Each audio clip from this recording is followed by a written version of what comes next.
sekarang kita berada di dataran Sekolah Kebangsaan Rincing.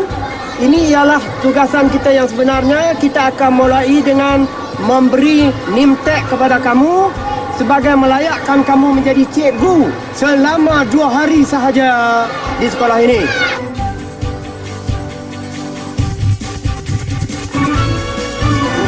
Alhamdulillah, saya tak sangka hari ini dapat jadi cikgu. Sebab sebelum ni saya bukan seorang cikgu, tiba-tiba hari ini dapat cikgu. I am Fakrul. Awak pasang name tag dulu, awak rasa jadi seorang cikgu. Oh.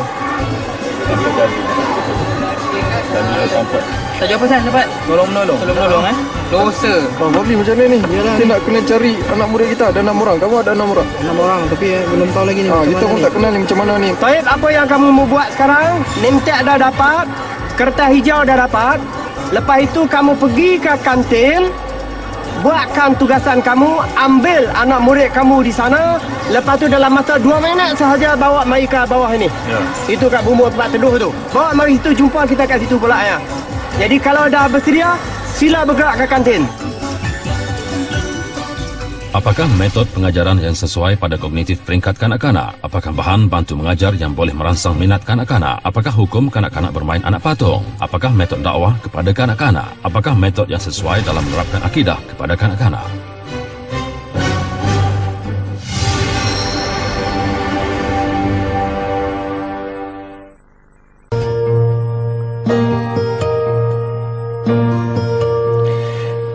Kembali dalam Imam Muda musim kedua. Untuk maklumat pada penonton, Imam Muda pada hakikatnya mereka ingat mereka akan mengajar kepada murid-murid biasa saja.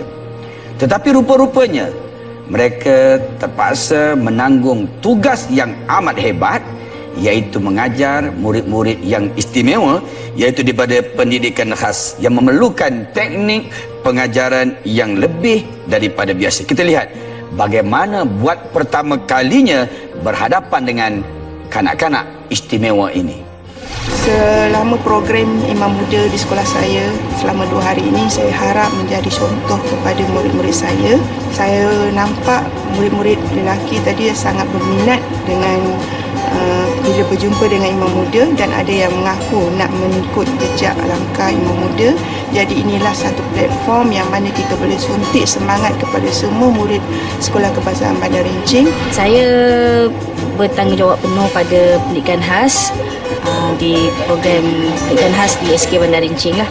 Imam Muda datang sekolah ni supaya dia bolehlah menunjuk cara dan tentang pelajaran dan pengajaran agama Islam lah, terutama pada murid pendidikan khas, terutamanya yang memerlukan. Saya rasa susah ialah untuk mengawal keadaan, mengawal kelas dan menyampaikan pengajaran.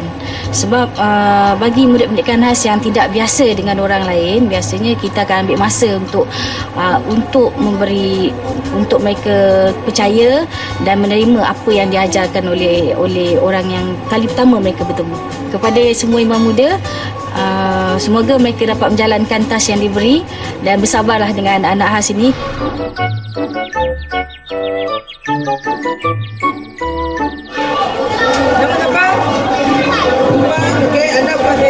Alhamdulillah, walaupun semua adik-adik kita duduk di satu tempat, memang susahlah sebab ada di antara mereka yang istimewa kan. So memang nak cari respon yang baik tu agak susah lah.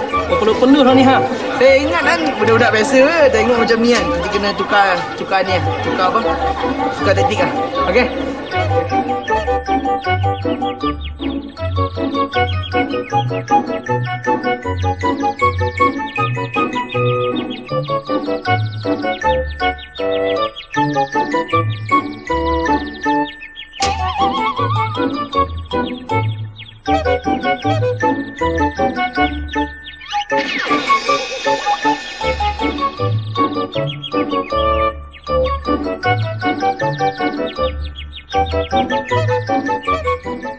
Ingat, hari ini kamu akan belajar daripada cikgu yang sebenar dekat sini.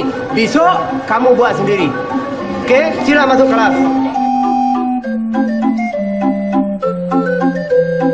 Dari pandai. Okey. Okey. Di situ.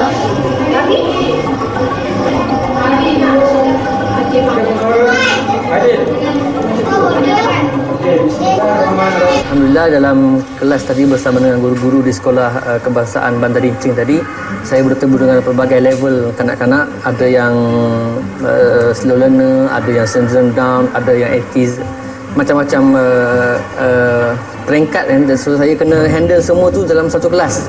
So banyak pendekatan yang saya kena guna sebab esok saya punya task ialah menyampaikan mesej supaya mereka sayang pada ibu bapa mereka.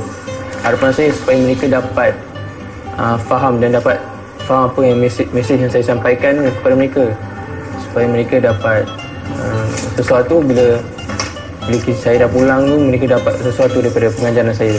Jadi hopefully mereka sukalah dengan cara saya mengajar. Mengendalikan pelajar-pelajar ini kita memerlukan strategi yang khusus. Ialah dalam dunia mereka ada yang melompat-lompat, ada yang menjerit, ada yang berlari. Disitulah kebijaksanaannya bagaimana kita nak menangani pelajar-pelajar istimewa ini. Saya nak pergi kepada Imam Muda Nazrul. Bagaimana anda menghadapi situasi itu? Dia Ustaz, kalau sebelum ni ke kelas pendidikan khas tu, saya menggunakan kaedah berhibur, tepuk tangan. Kadang-kadang kalau dia orang melompat, saya pun kena melompat. Tapi kalau dekat sekolah saya, tak boleh nak buat macam tu selalu. Orang Perak kata tumpur teman. Kalau orang Johor kata pengsan saya. Makna kata kat sekolahnya saya menggunakan ada masa saya menggunakan kaedah menunjukkan ketegasan saya sebagai seorang guru besar. Ada masa saya gunakan rotan. Rotan ni bukan untuk mendera mereka, untuk tujuan mendidik mereka. Macam hadis Nabi SAW yang berbunyi mursabiyan bis salah idza balagha sab'a sinin wa idza balagha 10 fadribuhu alaihi atau kama qala. Maksudnya yang Nabi sebut fadribuhu alaihi itu maksudnya bukan mendera mereka, tetapi mendidik mereka supaya menjadi manusia yang berguna satu hari nanti, insya-Allah. Imam Muda Hassan pula bagaimana? Baik Ustaz. Imam Muda Nazrul dia boleh bawa rotan. Sebab dia guru besar, tak ada hair. Tapi kalau teman ni pensyarah Ustaz, kalau bawa masuk rotan, masuk dalam kelas tumpur teman Ustaz. Habis dia kerjakan anak murid teman. Tapi bila berhadapan dengan kanak-kanak istimewa ni Ustaz, orang putih kata totally different. Memang lain. Kita terpaksa urut badan dema, kena usap dema, kena dukung dema. Kadang-kadang nak marah juga.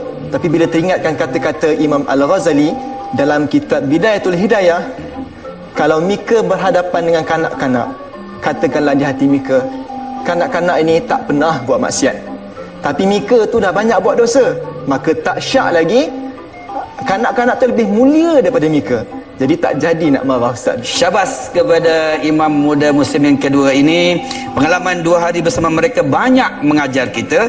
Dan untuk maklumat para penonton, ada yang murid hilang di bawah jagaan Imam Muda. Siapa ya? Nak tahu? Jumpa selepas ni.